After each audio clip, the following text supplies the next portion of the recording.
2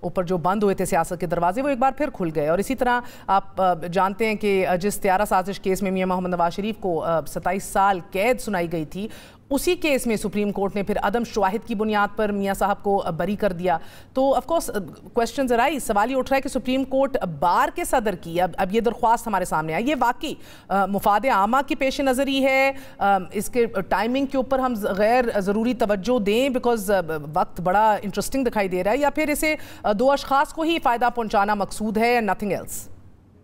دیکھیے, جب بھی سپریم کورٹ سیاسی ایشو میں انوالو ہوئی ہے, کنٹروورسی ہوئی ہے, آپ کے سامنے یہ بھی مثال موجود ہے کہ جن گراؤنڈز پہ محترمہ بے نظیر بھٹو کی اسمبلی جو ہے اس کو ڈیزالو کیا گیا, سپریم کورٹ نے اپہولڈ کیا. اس سے مماثلت رکھتے ہوئے گراؤنڈز پہ میاں نواز شریف صاحب جب وزیر اعظم تھے اسمبلی کو بحال کیا گیا. اس کی کیا وجہ تھی؟ ذوالفقار علی بھٹو کے ساتھ جو سپریم کورٹ اور لاہور ہائی کورٹ نے ٹریٹمنٹ کیا وہ بھی سب کے سامنے موجود ہے. تو بہتر یہ ہے کہ اب ہم اپنی غلطیوں سے سبق سیکھیں, سپریم کورٹ کو پولیٹیکل ایشوز میں نہ الجھائیں. ہاں, اگر عوام الناس کے بنیادی حقوق کا معاملہ ہے یا عدلیہ کی آزادی کا ہے یا امپارشیلٹی کا ہے تو سپریم کورٹ بار ایسوسی ایشن موزوں ترین پٹیشنر ہوگا اور سپریم کورٹ موزوں ترین فورم ہوگا. لیکن یہاں ایشو بالکل پیور انڈیویجول ہے کہ کس کی ڈسکوالیفیکیشن کی کتنی میعاد ہونی چاہیے, اور صرف آئین میں ایک کلاز نہیں ہے جس میں ڈسکوالیفیکیشن کا ایشو ہے, بہت سے کلازز ہیں جس میں 5 سال لکھا ہے, کہیں کچھ نہیں لکھا ہے. تو کیا سپریم کورٹ مناسب ادارہ ہے؟ آپ ان کے پاس گئے, انہوں نے اپنی دانش میں انٹرپریٹیشن کر دیا. کچھ عرصے بعد آپ کو خیال آیا کہ آپ سمجھتے ہیں عمومی طور پہ یا کسی دو خاص شخصیات جو ہیں ان کو بینیفٹ پہنچانے کے لیے کہ اس کو ریوزٹ ہونا چاہیے. یہ کافی گراؤنڈ ہے سپریم کورٹ پہ دوبارہ جانے کا, میری دانش میں یہ مناسب نہیں ہے. Very interesting. سو خالد صاحب بتائے گا کہ پھر بار آپ کو کیا سیاسی ہوتا دکھائی دے رہا ہے؟ حال ہی میں آپ کو یاد ہوگا نواز شریف صاحب کی تقریر بھی دکھائی گئی تھی پلازما کے اوپر, بڑا شور شرابہ اٹھا اور تاریں کھینچنی پڑ گئیں. Is it increasingly getting political? دیکھیے, dominant objective supreme court bar association ایک منتخب تنظیم ہے وکلا کی, جنہوں نے آئین کی بالادستی کے لیے, عدلیہ کے آزادی کے لیے, شہری حقوق کے انفورسمنٹ کے لیے ہمیشہ اسٹرگل کی ہے. تو اس کو اگر سامنے رکھیں, سیاسی ہونے میں کوئی نقصان نہیں ہے, لیکن جب highly charged controversial political issues پہ ایک سائڈ کی سپورٹ کی جائے اور ایسا لگے کہ, میں بالکل یہ نہیں کہنا چاہتا لیکن ریلکٹنٹلی یہ اگر امپریشن بھی کریٹ ہو کہ یہ پراکسی پٹیشن ہے, کسی اور کا انٹرسٹ اتنی بڑی تنظیم لے کے آ رہی ہے, تو اس پہ ظاہر ہے کہ اس کی اپنی ساکھ کو بڑا نقصان پہنچے گا. میں سمجھتا ہوں بڑے سینئر وکلا جو ہیں, آج میں ان کی رائے دیکھ رہا تھا تو ان کی جو کثرت سے رائے یہ ہے کہ اس سے سپریم کورٹ بار ایسوسیشن کی ساکھ کو نقصان پہنچ سکتا ہے. جو بھی فیصلہ ہو, میری دانش میں تو یہ پٹیشن انٹرٹین ہی نہیں ہو سکتی, ڈسمس ہونی چاہیے, کوئی گراؤنڈ نہیں ہے.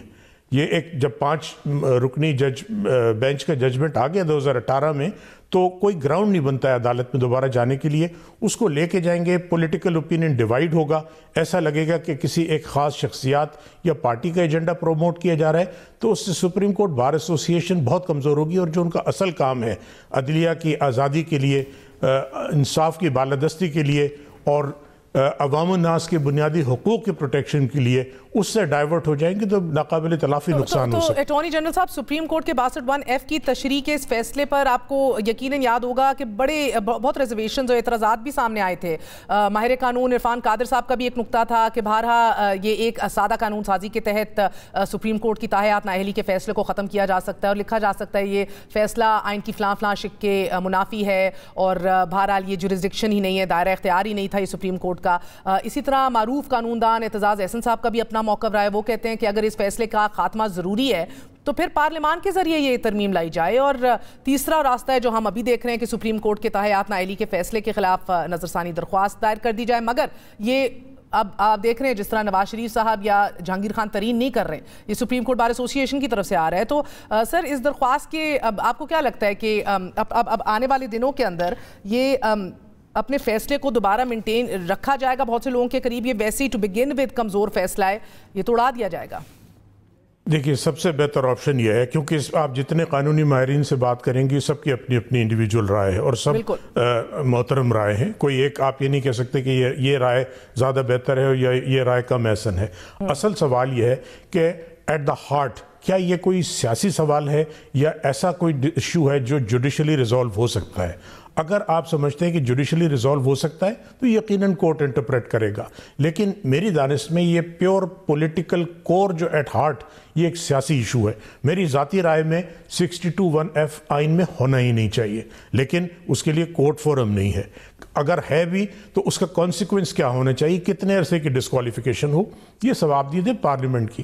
اب ایک طرف تو ہم کہتے ہیں کہ ہم مقننہ کو پارلیمنٹ سپریم ہے، لیجسلیٹو سپریمیسی، اس کو مضبوط بنایا جائے.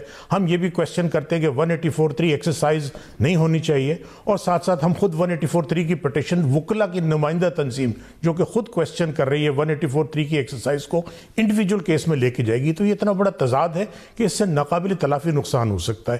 پارلیمنٹ میں لے کے جائیں، ہر قسم کا ویو ہے گورنمنٹ کی طرف سے. میں پیشکش کرتا ہوں آپ لے کے آئیں، گورنمنٹ اس کو کنسیڈر کرنے کے لیے تیار ہے، کیونکہ یہ ایک کسی سیاسی جماعت کا ایشو نہیں ہے، یہ پورے ملک کا ایشو ہے، اور سب سے اعلیٰ ترین فورم ہے وہ یہ تو بہت بڑی خبر ہے آپ کی طرف سے، بڑی پیشکش ہے کہ پارلیمان میں اپوزیشن اس کو لے کر آئے، آپ لوگ خود کنسیڈر کریں گے. بہت بڑی پیش رفت ہے اٹارنی جنرل کی طرف سے. مگر سر آخری سوال یہ بتائیے گا کہ آپ ذاتی طور پہ تاحیات نااہلی کے حق میں ہیں کیا؟ جی دیکھیں، اس پہ دو رائے ہیں، اور میں سمجھتا ہوں کہ عوام سے فائنل فیصلے کا حق جو ہے وہ عوام کے پاس ہونا چاہیے. ان تمام چیزوں کے لیے بجائے اس کے کہ عدلیہ تو جو بھی فیصلہ دیتی ہے اس سے کچھ لوگ خوش ہوتے ہیں، کچھ ناخوش ہوتے ہیں.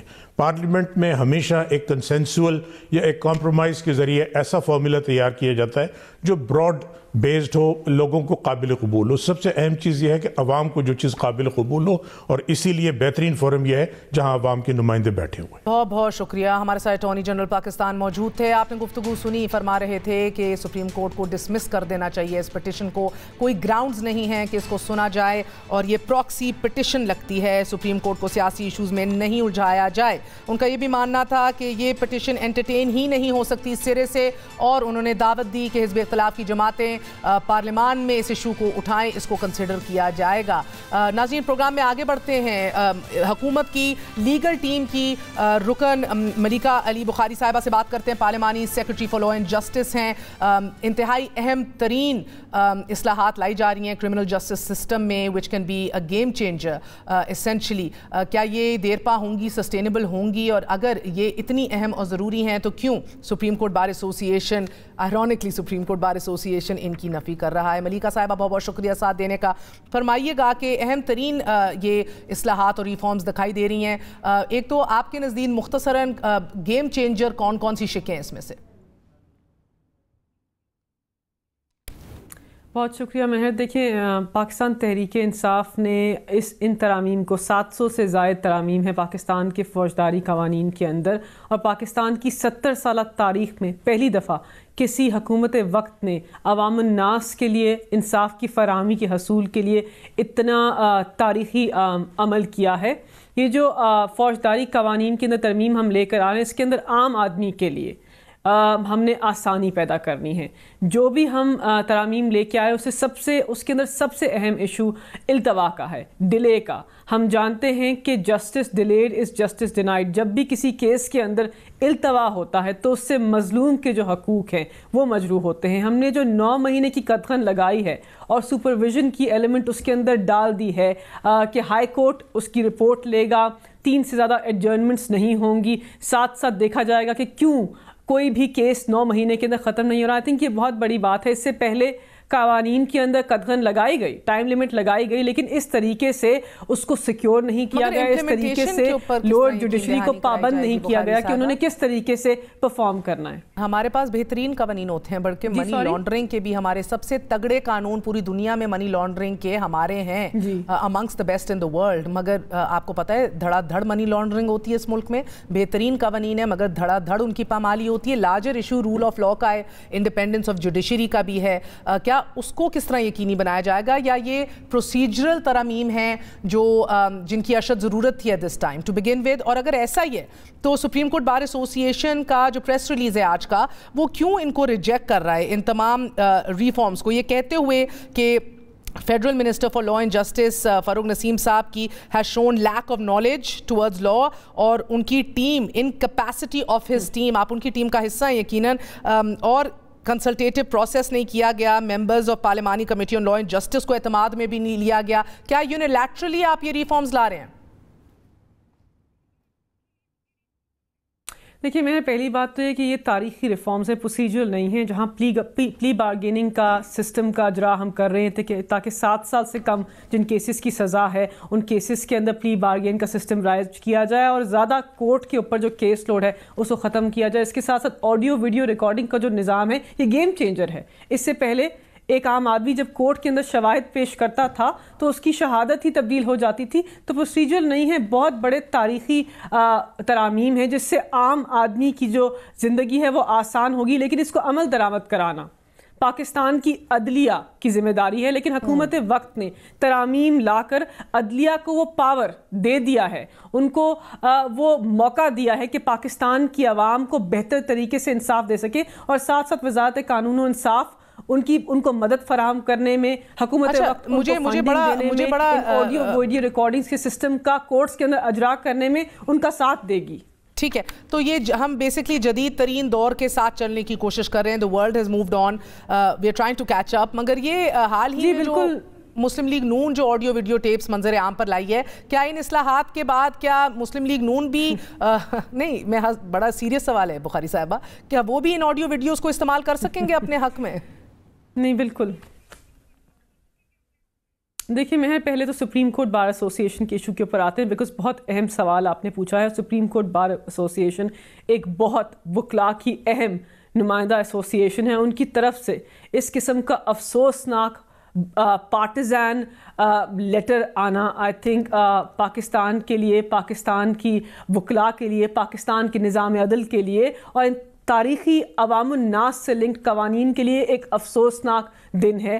اور ہم اس کو مسترد بھی کرتے ہیں، ان کے اس موقف کی ہم اس کو مسترد کرتے ہیں اور ہم کہتے ہیں کہ یہ بہت افسوسناک ہے، بیکاز ان کو اس قسم کی بائی پارٹیزان پرسنل پوزیشن نہیں لینی چاہیے تھی. ہمارے پاس وہ خطوط موجود ہیں جو میں آپ کو دے سکتی ہوں، جس کے اندر ہم نے سپریم کورٹ بار ایسوسی ایشن کے پریزیڈنٹ کو ایک خط بھی ارسال کیا اور ساتھ ساتھ ہم نے ان کو ترامیم پیش کی کہ آپ ان کا مطالعہ کر لیں اور ہمیں بتا دیجئے کہ ان میں سے کون سی ترامیم آپ کو بہتر لگی، اس کے اندر ہم کیا بہتری لا سکتے ہیں، کوئی سخم ہے تو اس کو کیسے ٹھیک کر سکتے ہیں. انہوں نے اس وقت اس کے اوپر آبجیکٹ نہیں کیا. آج جب ہم نے پاکستان کی عوام کی آسانی کے لیے ان فوجداری قوانین کو نفاذ کے لیے ایک پروگرام کیا، اس کا اجرا کیا، اس کو عوام الناس کے سامنے پیش کیا، تو انہوں نے ایک سیاسی فریق بن کر، کسی کا ماؤتھ پیس بن کر، پتہ نہیں کس موٹیو کے ساتھ ان ترامیم کو مسترد کر دیا. آئرونک ہے کہ ایک طرف سپریم کورٹ بار ایسوسی ایشن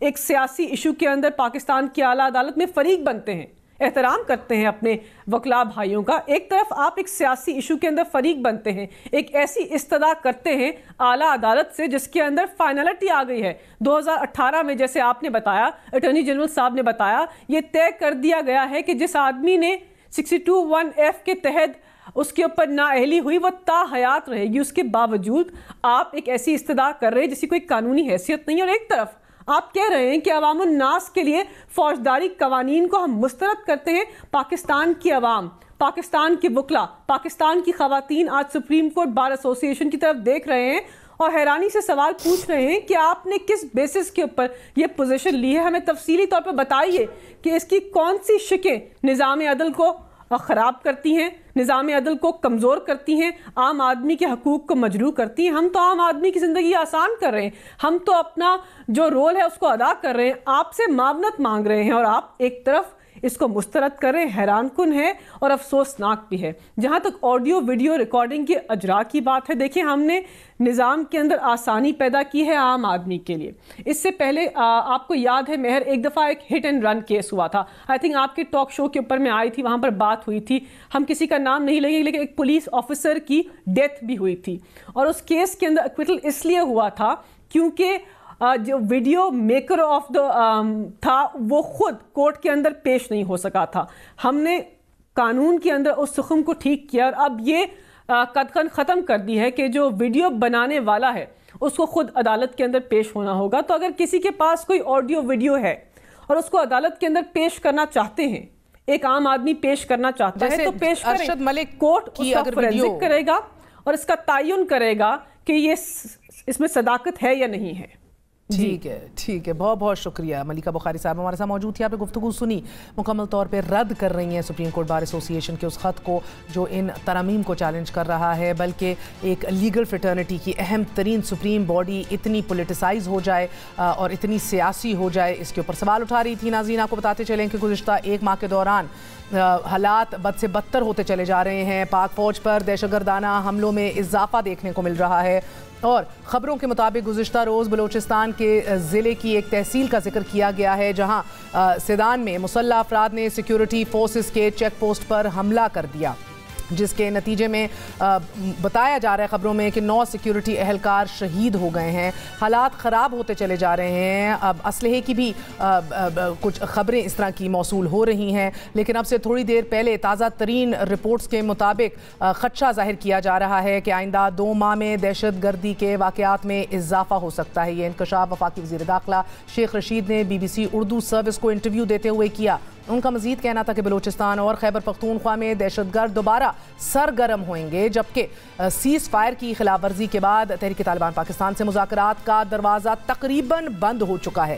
ناظرین گزشتہ سال اگست میں افغانستان پر طالبان قبضے کے بعد امید کی جا رہی تھی کہ پاکستان میں دہشت گردی کے واقعات میں کمی آئے گی، اور طالبان ترجمان ذبیح اللہ مجاہد نے اپنی پہلی پریس کانفرنس میں بارہا اس بات کا اعلان بھی کیا تھا افغانستان کی سرزمین کسی دوسرے ملک میں دہشت گرد کارروائیاں جو ہیں وہ کرنے میں استعمال نہیں کی جائے گی. مگر اب وزیر اعظم کے مشیر برائے قومی سلامتی موحد یوسف نے کل عدم تحریک طالبان پاکستان کی جانب سے جنگ بندی معاہدے کی خلاف ورزی کے بارے میں بات کرتے ہوئے کہا ہے کہ افغان سرزمین ابھی بھی پاکستان کے خلاف استعمال ہو رہی ہے. قومی اسمبلی کی کمیٹی برائے امور خارجہ کو بریفنگ دیتے ہوئے موحد یوسف صاحب نے مزید کہا کہ افغانستان میں افغان حکومت کے آنے سے مکمل طور پر پر امید نہیں ہے، کیونکہ افغانستان میں اب بھی دہشت گردوں کے منظم نیٹ ورکس کام کر رہے ہیں. تھوڑا سا وقفہ لیں گے. We're gonna be right back.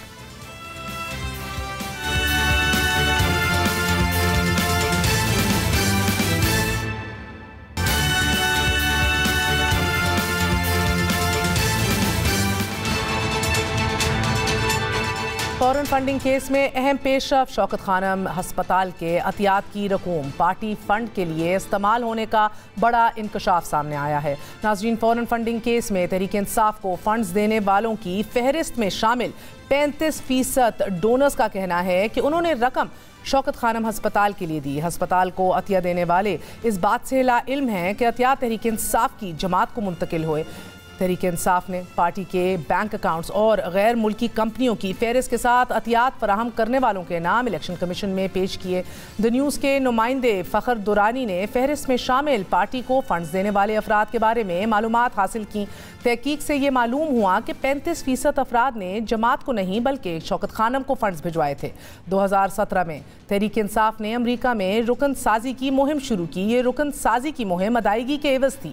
ایک رکن رانا واصف ہے کہ جو لاہور کا رہائشی ہے اور وہ اس وقت تک کبھی پاکستان سے باہر نہیں گیا تھا. رانا واصف کو $120 کی رسید اور ممبرشپ کارڈ کے ساتھ ای میل بھیجی گئی، اور اس ای میل کے مطابق رانا واصف نے امریکہ سے پارٹی فنڈز میں $120 دینے تھے، کہ جس کی وجہ سے اسے پارٹی رکنیت دی گئی. جبکہ رانا واصف نجی شعبے میں کام کرتے ہیں اور وہ باقاعدگی سے شوکت خانم ہسپتال میں عطیات دیتے رہتے ہیں، ڈونیشنز کرتے رہتے ہیں. ان کے مطابق کسی نے ان سے ان کے رابطوں کی تفصیلات شوکت خانم ہسپتال سے حاصل کی اور اسے تحریک انصاف کے سیاسی مقاصد کے لیے استعمال کیا گیا. اپوزیشن کا کہنا ہے کہ عمران خان کی جعل سازی کا ایک اور ناقابل تردید ثبوت سامنے آ گیا ہے. شوکت خانم ڈونرز کو بطور party donors scrutiny committee report میں ڈالنا خوفناک انکشاف ہے. اپوزیشن نے مطالبہ کیا ہے کہ الیکشن کمیشن روزانہ کی بنیاد پر فورن فنڈنگ کیس کی سماعت کرے اور زیر التوا مسئلے پر قانون اور انصاف کے تقاضے بلا تاخیر پورے کیے جائیں. 2012 میں خواجہ آصف نے ایک پریس کانفرنس میں وزیر اعظم عمران خان پر شوکت خانم میموریل ٹرسٹ کے فنڈز کے غلط استعمال اور اس کے ذریعے منی لانڈرنگ کا الزام عائد کیا تھا. اسٹیٹ کے سٹے میں عمران خان صاحب نے لوگوں کے صدقات کے اور فطرانے کے اور زکوٰۃ کے پیسے لگا دیے اور سٹے میں ہار گئے. یہ میں مختصراً سٹوری بتا رہا ہوں. برٹش ورجن آئی لینڈ کی ایک بینامی کمپنی کے ذریعے انویسٹمنٹ مسقط میں کی گئی براستہ دبئی ریئل اسٹیٹ کے سٹے میں. اس وقت کیونکہ ریئل اسٹیٹ بڑی بوم پہ تھی مڈل ایسٹ کے اندر، 64% جو انویسٹمنٹ ہے اس کا بیڑا غرق ہو گیا. یا کوئی ٹرسٹ کا آدمی جو ہے آ کے جواب دے. پی ٹی آئی میں بہت سے لوگ ہیں, ہمارے بھی اسلام دعا والے لوگ ہیں, ان کو کیا پتا کہ لوگوں کے پیسوں سے کیا گیم کھیلی جا رہی ہے, عمران خان صاحب کیا کھیل کھیل رہے ہیں. خواجہ آصف کے اس بیان کے بعد 2012 میں عمران خان نے خواجہ آصف پر ہتک عزت کا مقدمہ دائر کر کے 10 ارب روپے ہرجانے کا دعویٰ کیا تھا. وزیر اعظم کا کہنا تھا کہ ان من گھڑت اور بے بنیاد الزامات کا مقصد شوکت خانم ٹرسٹ پر سے عوام کے اعتماد کو ختم یا کم کرنا ہے. گارنٹی کیا ہے امتیاز حیدری نے, ہمارے پاس لیٹر ہے, گارنٹی کیا ہوا ہے کہ شوکت خانم کو کوئی نقصان نہیں ہوگا. ہمارا جو $3 ملین ہے وہ گارنٹیڈ ہے. نفع ہوتا تو ہمارے پاس آنا تھا, نقصان ہمارا نہیں تھا. عمران خان صاحب نے اپوزیشن کے تمام الزامات کی سختی سے تردید کی تھی اور شوکت خانم جیسے فلاحی ادارے کو سیاست سے دور رکھنے کی درخواست کی تھی. یہ انکشاف ایک ایسے وقت میں سامنے آیا ہے ناظرین کہ جب الیکشن کمیشن اکبر ایس بابر کی پٹیشن پر تحریک انصاف کی غیر ملکی فنڈنگ کیس میں پبلک سماعت کر رہا ہے. تحریک انصاف کے غیر ملکی فنڈنگ کے معاملے پر بننے والی اسکروٹنی کمیٹی کی رپورٹ بھی سامنے آ چکی ہے کہ جس میں انکشاف کیا گیا ہے کہ پاکستان تحریک انصاف نے پارٹی کے بینک اکاؤنٹس الیکشن کمیشن سے چھپائے اور الیکشن کمیشن میں عطیات سے متعلق غلط معلومات فراہم کی ہیں. تاہم اسکروٹنی رپورٹ کے 8 والیومز کو خفیہ رکھا گیا تھا.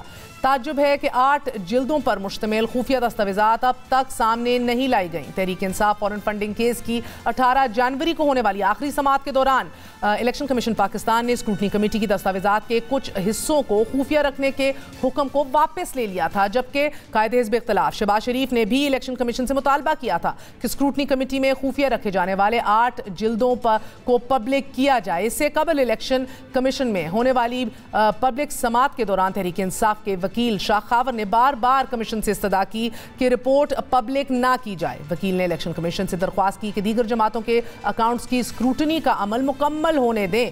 وہ رپورٹس بھی حتمی مرحلے میں ہیں.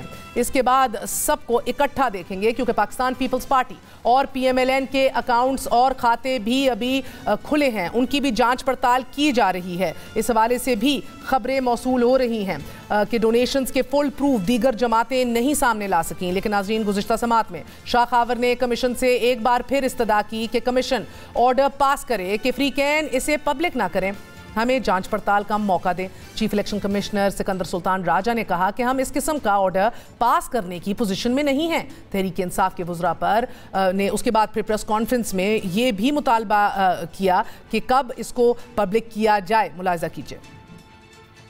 پیپلز پارٹی اور مسلم لیگ نون کے لیے بھی اسکروٹنی کمیٹیز بن چکی ہیں. ان اسکروٹنی کمیٹیز سے بھی جو رپورٹ ہے وہ بھی طلب کی جانی چاہیے. یہ الیکشن کمیشن بے شک کھلی عدالت میں سنے, ہمیں کوئی اعتراض نہیں. ہم شفافیت پہ, ٹرانسپیرنسی کے اوپر یقین رکھنے والے لوگ ہیں, اس کے اوپر چلیں تاکہ پتہ چلے کہ پی ایم ایل این کے جو 9 خفیہ اکاؤنٹ سے وہ کیوں خفیہ رکھے ہوئے تھے. انہوں نے پیپلز پارٹی نے اپنے 11 اکاؤنٹس جو ہیں وہ کیوں خفیہ رکھے ہوئے تھے.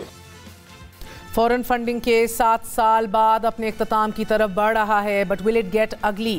کیا شوکت خانم جیسے ادارے جس کے اوپر پوری قوم کو فخر رہا ہے, کیا اس کو بھی اس پورے کھیل میں گھسیٹا جائے گا؟ تحریک انصاف کے لیے پارٹی فنڈنگ کی شفافیت پر اٹھنے والے سوال مزید مشکل پیدا کر رہے ہیں. اسکروٹنی رپورٹ کے انکشافات کے بعد پارٹی کو ملنے والے فنڈز پر ہونے والی یہ تحقیق جماعت کے لیے ناقابل تلافی نقصان بن سکتی ہے انلیس ناقابل تردید ثبوت تحریک انصاف یا عمران خان صاحب منظر عام پر لائیں. حکومت اس نقصان کا ازالہ کر سکے نہ کر سکے, لیکن قوم بہرحال بہت بڑا نقصان اس سے اٹھائے گی. شوکت خانم جیسی ایک بڑے ادارے سے اس کے اوپر شک و شبہات یا سوالات اٹھنے سے پوری قوم کا نقصان ہوگا. بات کرتے ہیں احسن اقبال سے, سیکرٹری جنرل ہیں پاکستان مسلم لیگ نون کے. احسن اقبال صاحب بہت بہت شکریہ. یقین مانیں احسن اقبال صاحب, یہ خبر دیتے ہوئے بھی ہاتھ کانپتے ہیں.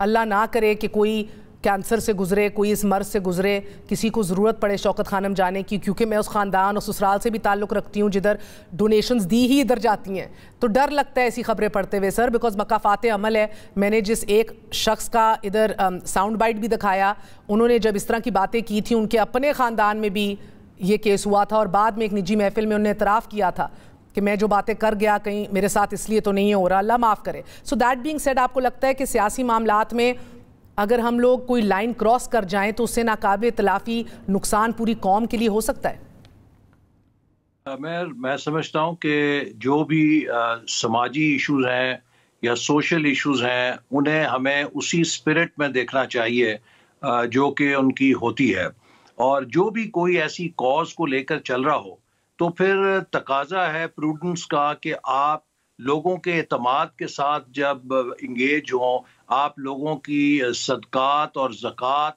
یہ بہت بڑا ٹرسٹ ہے، جب اس کو آپ ڈیل کر رہے ہوں تو آپ کے جو اس کے دیکھ بھال کا نظام ہے، ڈیو ڈیلیجنس جو ہے وہ دگنی ہونی چاہیے، تاکہ کوئی بات نہ ہو کہ جس سے لوگوں کے اعتماد کو دھچکا لگے۔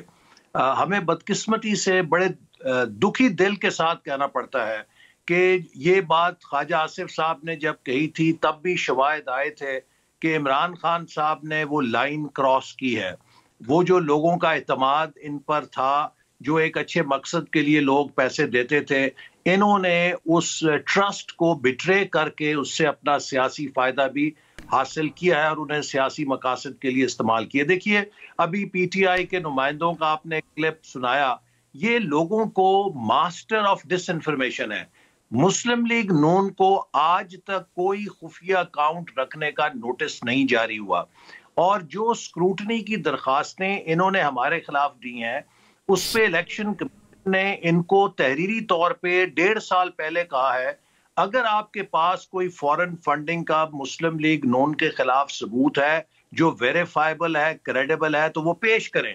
میں آپ کو آن ریکارڈ کہہ رہا ہوں آج تک پی ٹی آئی نے ایک ثبوت نہ ہمیں پیش کیا نہ الیکشن کمیشن کو پیش کیا، جبکہ پی ٹی آئی کے خلاف فورن فنڈنگ کے جو شواہد ہیں وہ اکبر ایس بابر صاحب نے ٹنوں کے حساب سے پیش کیے، جس کے اوپر یہ ساری یہ 28 اکتوبر 2021 کی خبر ہے، جدھر ہے P M L N fails to provide evidence of donations to Election Commission Pakistan.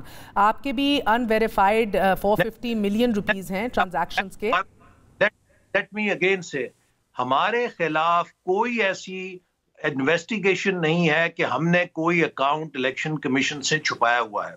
اچھا، جو انہوں نے درخواستیں دی ہیں، یہ درخواست یہ دی ہے کہ جناب ان کی جو بھی ڈونیشنز ہیں ان کی آپ سکروٹنی کریں۔ وہ سکروٹنی تو خبر بتا رہی ہوں الیکشن کمیشن کرتا ہے۔ اینڈ لیٹ می سے اگین، ہمارے خلاف پروہیبٹڈ فنڈنگ، فورن فنڈنگ کی کوئی شکایت آج تک پی ٹی آئی اس کا ثبوت۔ سر میں آپ کو یہ بتا رہی ہوں کہ الیکشن کمیشن کی طرف سے یہ اکتوبر 2021 سے آن ریکارڈ پہ ہے کہ ابھی بھی کچھ ایویڈنس اور ثبوت پی ایم ایل این کی جانب سے درکار ہیں، جو پارٹی فنڈز ڈونیشنز کے عطیات کے ذریعے باہر سے بین الاقوامی سطح کے اوپر آپ کے جو فنڈز کھلے ہیں ان اکاؤنٹس میں آپ کے 5 پارٹی اکاؤنٹس ہیں جو ابھی تک غیر تصدیق۔ میں آپ کو پھر ریپیٹ کرنا چاہتا ہوں، مسلم لیگ نون کے خلاف not a single evidence has been provided by PTI to Election Commission، جو کہ ان کو کہا گیا ہے۔ سب بائی پی ٹی آئی کو چھوڑ دینا، اگر آپ کے کچھ اکاؤنٹس ہیں جو غیر مصدقہ ہیں یا ابھی تک اس کی تصدیق نہیں ہوئی، آپ آن ریکارڈ یہ بات کہہ رہے ہیں، سب کے سب ڈکلیئرڈ ہیں، سب کے سب ڈکلیئرڈ ہیں الیکشن کمیشن، اور آپ کی تمام تر انٹرنیشنل ڈونیشنز جو ہیں unconfirmed transactions of millions of rupees, یہ بھی آپ ریجیکٹ کر رہے ہیں اس بات کو؟ سر دیکھیے، میں آپ کو پھر کہوں گا کہ ہمارے خلاف کوئی فورن فنڈنگ کی انویسٹیگیشن یا اس کا پروف یا اس کی کمپلینٹ پینڈنگ نہیں ہے۔ پی ٹی آئی نے صرف یہ کہا ہے کہ ان کی جو ہر سال پڑتال ہوتی ہے، جو ان کو ڈونیشنز پاکستانی دیتے ہیں، اس کا آپ آڈٹ کریں، وہ الیکشن کمیشن ہر سال کرتا ہے۔ ہمارے خلاف فورن فنڈنگ کی، پروہیبٹڈ فنڈنگ کی کوئی ایویڈنس پینڈنگ نہیں، کوئی کمپلینٹ پینڈنگ نہیں، ہمارا کوئی اکاؤنٹ ایسا نہیں ہے جو undeclared who. P T I کے درجنوں اکاؤنٹس انڈکلیئرڈ پکڑے جا چکے ہیں، جس میں کروڑوں روپے یہ لوگوں سے لیتے تھے اور اس کو اپنے ذاتی مقصد کے لیے استعمال کرتے تھے۔ اچھا، اور احسن اقبال صاحب یہ بتائیے گا کہ اب پی ٹی آئی فنڈنگ کے جو پیپرز ہیں وہ تو ابھی بھی ڈی کلاسیفائی نہیں ہوئے، ابھی بھی پبلک نہیں ہوئے، گو کہ الیکشن کمیشن نے فیصلہ دے دیا تھا، کیا آپ کو لگ رہا ہے کہ اس ڈیلے کے پیچھے بھی کوئی محرکات ہیں؟ جی دیکھیے، پی ٹی آئی اگر اتنی ٹرانسپیرنٹ ہوتی، عمران صاحب اتنے ٹرانسپیرنٹ ہوتے تو یہ خود کہتے کہ ان سب کو آپ پبلک کریں۔ یہ بار بار ان کو کیوں چھپاتے ہیں؟ اصل بات یہ ہے کہ فورن فنڈنگ وہ کہہ رہے ہیں کہ جب تک آپ کی اور پیپلز پارٹی کے سارے مواد اور کٹھے چھٹے اور اکاؤنٹس کھل جائیں، ایک ساتھ ہی سب کچھ پبلک کیا جائے، اس میں کیا قباحت ہے؟ ہم تو انہیں کہہ رہے ہیں کہ آپ پیش کریں نا، 1.5 سال ہو گیا ہے، آج تک یہ الیکشن کمیشن کے سامنے کوئی ایویڈنس پیش نہیں کر سکے. تو ہم ان کے خلاف تو ٹنوں کے حساب سے ایویڈنس پیش ہوا ہے. ان کا اصل میں جو میک اپ تھا عمران نیازی صاحب کا، صادق اور امین کا، وہ اتر گیا. نمبر 1 فورن فنڈنگ کیس، نمبر 2 توشہ خانہ کیس. جتنے غیر ملکی تحائف ہیں ان کی فہرست کیوں نہیں دے سکتے؟ یہ آج تک یہ چھپ رہے ہیں عدالت کے پیچھے اور مختلف بہانوں کے پیچھے. نمبر 3 ان کا جو انکم ٹیکس بڑا ہے، 1.25 سال سے 3 سالوں میں پرائم منسٹر بننے کے 1 کروڑ ہو گیا ہے. نہ وزیر خزانہ اس کا جواب دے سکتے ہیں، نہ کابینہ کا کوئی وزیر دے رہا ہے. ہر کوئی مختلف باتیں کر رہا ہے. کوئی کہتا ہے جی وراثت کی جائیداد بیچی ہے. وراثت کی جائیداد بیچنے میں تو ٹیکس ہی نہیں لگتا. ہم پوچھنا چاہتے ہیں عمران خان صاحب، آپ وزیر اعظم بنے، 1.25 لاکھ سے آپ کا انکم ٹیکس 1 کروڑ کیسے ہو گیا؟ بتائیے. مجھے یہ بتائیے گا کوئکلی سر، مختصراً احسن اقبال صاحب، یہ ابھی اٹارنی جنرل ہمارے ساتھ موجود تھے، انہوں نے کہا کہ جو تاحیات نااہلی کے خلاف احسن بھون سپریم کورٹ بار ایسوسی ایشن کے صدر پٹیشن لے کر گئے ہیں، یہ ایک پراکسی پٹیشن لگ رہی ہے. اور دوسرا انہوں نے آپ کو دعوت دی کہ آپ لوگ پارلیمان میں یہ ایشو تاحیات نااہلی کا لے کر آئیں تو ضرور کنسیڈر کیا جائے گا. کیا اب آپ بار ایسوسی ایشنز کے ذریعے نواز شریف صاحب کو اہل قرار دینے کی کوششوں میں؟ میرا خیال ہے کہ بار نے ایک بڑا ویلڈ کویشچن اٹھایا ہے. جب چیف جسٹس افتخار چودھری صاحب کو نااہل کیا گیا تو اس وقت جو سینئر جج 11 رکنی سپریم کورٹ کا بینچ پریزائڈ کر رہے تھے اور ان کا کیس سن رہے تھے، انہوں نے کہا جی یہاں تو ایک نائب قاصد کو آپ برطرف کریں، اسے اپیل کے 3 حق ملتے ہیں. آپ نے چیف جسٹس سر آپ پارلیمان میں کیوں نہیں لے جاتے؟ میں آپ سے یہ سوال کر رہی ہوں. اٹارنی جنرل نے آپ کو دعوت دی، آپ قبول کرتے ہیں اس دعوت کو؟ ان کی باتوں پہ ہمیں یقین نہیں ہے. یہ حکومت جو ہے اب اپنا تمام ٹرسٹ کھو بیٹھی ہے. اتنا شدید ٹرسٹ ڈیفیسٹ ہے. آپ دیکھیے جو انہوں نے فیٹف کے اوپر کیا، جو انہوں نے اسٹیٹ بینک کے لاء کے اوپر. بہت شکریہ. ہمارے ساتھ احسن اقبال صاحب موجود ہیں. ناظرین ایک وقفہ لیتے ہیں، وقفے کے بعد حاضر ہوں گے اہم ترین خبر کے ساتھ. Stay with us.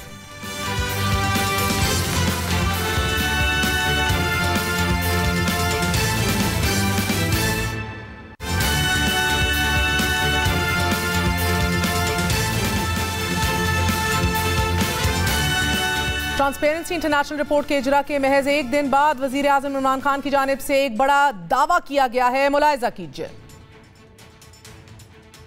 That the main corruption is the Prime Minister and the ministers. I said that would finish in 90 days. I think no one can point out to any corruption on the Prime Minister and his ministers. No one. وزیر اعظم نے دعویٰ کیا کہ 90 دن کے اندر corruption ختم ہو گئی. ہم اس دعوے کا جائزہ لیتے ہیں. سب سے پہلے پرویز خٹک کی 5 سالہ خیبر پختونخوا کی حکومت کا تجزیہ کرتے ہیں. 2013 سے 2018 کے درمیان تحریک انصاف خیبر پختونخوا میں برسر اقتدار رہی اور عمران خان یہ دعویٰ کرتے رہے کہ خیبر پختونخوا میں کوئی کرپشن کا کیس سامنے نہیں آیا. 90 دن میں بڑی کرپشن ختم کریں گے. میں پھر سے کہہ رہا ہوں، کوئی مجھے بتا دے کوئی بڑے کرپشن کا کیس ہوا ہوگا پختونخوا کے اندر آپ پچھلے 3 سالوں میں، آپ کو نہیں نظر آئے گا. چھوٹے لیول پہ کر رہے ہیں. اس دوران 4 بڑے اسکینڈل سامنے آئے. سب سے پہلے اپریل 2015 میں نیب کی جانب سے اس وقت کے وزیر اعلیٰ اور موجودہ وزیر دفاع پرویز خٹک، وزیر اعظم کے پرنسپل سیکرٹری اعظم خان، موجودہ وزیر اعلیٰ خیبر پختونخوا محمود خان، سینئر وزیر عاطف خان اور سینئر محسن عزیز کے خلاف مالم جبہ میں 275 ایکڑ سرکاری اراضی غیر قانونی لیز پر دیے جانے کی انکوائری کا آغاز کیا. اور یہ بات کسی اور نہیں بلکہ وزیر اعظم کی جانب سے تعینات کیے گئے احتساب کمیشن کے سربراہ نے خود کی. جلد ہی اگر وہ کارروائی جاری رہی تو بہت جلدی ایک مائنز کا ایک کیس ہے جو کہ ریفرنس کی شیپ میں تقریباً تیار ہے. وہ ہمارے اکاؤنٹیبلٹی عدالت جو ہے احتساب عدالت اس میں پیش ہو جائے گا. اس میں ان کی طرف ضرور ریفرنس ہے چیف منسٹر کی طرف. جی یعنی وہ بھی اس میں شریک ملزم ہو سکتے ہیں مائنز کیس میں جو ضیاء اللہ والا ہے.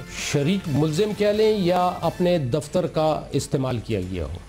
چیئرمین نیب کی جانب سے مالم جبہ سکینڈل کو اختیارات کے ناجائز استعمال کی کلاسک مثال قرار دیا گیا. دوسرا پھر خیبر بینک سکینڈل ہے. ناظرین اپریل 2016 میں بینک آف خیبر کے ایم ڈی نے الزام عائد کیا کہ صوبائی حکومت غیر قانونی بھرتیوں کے علاوہ بینک فنڈز کو سیاسی مقاصد کے لیے استعمال کر رہی ہے. اس کیس میں صوبائی وزیر خزانہ مظفر سید کا نام سامنے آیا.